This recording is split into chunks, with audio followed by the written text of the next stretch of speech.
Hello everyone, मेरा नाम है जयदीप और इस वीडियो में मैं आपको बताऊंगा कि पेन ड्राइव को बूटेबल कैसे बनाते हैं ताकि आप एक ऑपरेटिंग सिस्टम अपनी मशीन में इंस्टॉल कर सकें।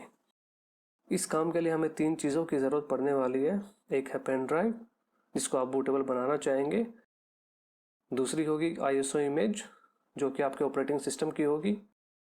वो किसी भी ऑपरेटिंग सिस्टम की हो सकती है। अगर आप लिनक्स डालना चाहते हैं तो वो लिनक्स की होगी, अगर वो आप विंडोज़ डालना चाहते हैं तो वो विंडोज़ की होगी। जो तीसरी चीज़ होगी वो है एक एप्लीकेशन, और इस वीडियो के लिए मैं इस्तेमाल करने वाला हूँ रूफस को, जिसके ज़रिए हम पेन ड्राइव को बूटेबल बनाएंगे। तो चलिए हम सबसे पहले रूफस को डाउनलोड कर लेते हैं।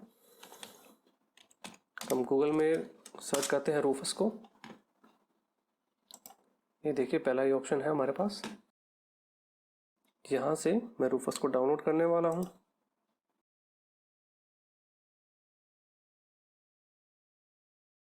और ये डाउनलोड हो गया।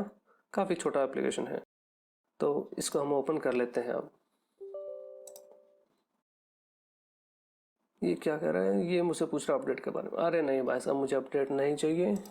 तो जैसे ही आप रूफस को ओपन करेंगे तो आपके सामने एक ऐसी विंडो ओपन हो जाएगी। ठीक है, तो सबसे पहला इसमें जो ऑप्शन आ रहा है वो है डिवाइस का। इसके अंदर आपको दिखाई दे रही होगी यहाँ पे 8 GB की एक पेन ड्राइव मैंने लगा रखी है, वो आपको इसमें दिखाई दे रही है। ठीक है, तो आपको भी अपनी जो पेन ड्राइव है अपनी मशीन में लगानी है, और ये ध्यान रखना है कि आपको वो यहाँ पर दिखाई दे रही हो। यहाँ पर आपको और कुछ ना दिखाई दे रहा हो, बल्कि आपकी पेन ड्राइव दिखाई दे रही हो। ठीक है, उसके बाद जो दूसरा ऑप्शन है वह बूट सिलेक्शन का।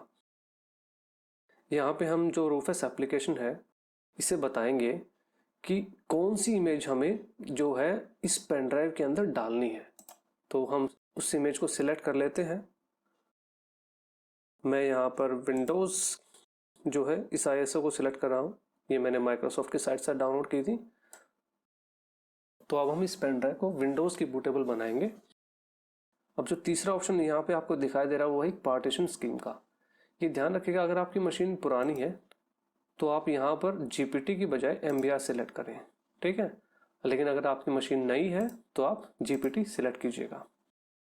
पुरानी से मेरा मतलब है कि 2012 या 2013 के समय की मशीनें।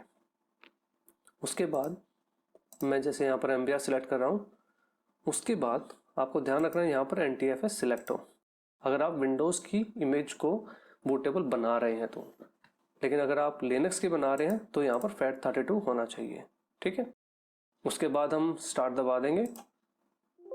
उसके बाद हम फिर से ओके, और अब ये इस पेन ड्राइव को फॉर्मेट करेगा, और उसके बाद जो भी आपका ISO के अंदर डेटा है वो इस पेन ड्राइव के अंदर डाल देगा। एक चीज़ का ध्यान रखिएगा कि इस काम में तकरीबन 10 मिनट लग जाते हैं, और 10 मिनट के बाद जैसे ही कंप्लीट हो जाएगा आप इसे क्लोज करके अपनी मशीन के अंदर ऑपरेटिंग सिस्टम डाल सकते हैं। अगर आपको कोई भी दिक्कत आती है तो आप नीचे मुझे कमेंट्स में बता सकते हैं, मैं आपकी सहायता करने की पूरी कोशिश करूंगा। तब तक के लिए गुड बाय।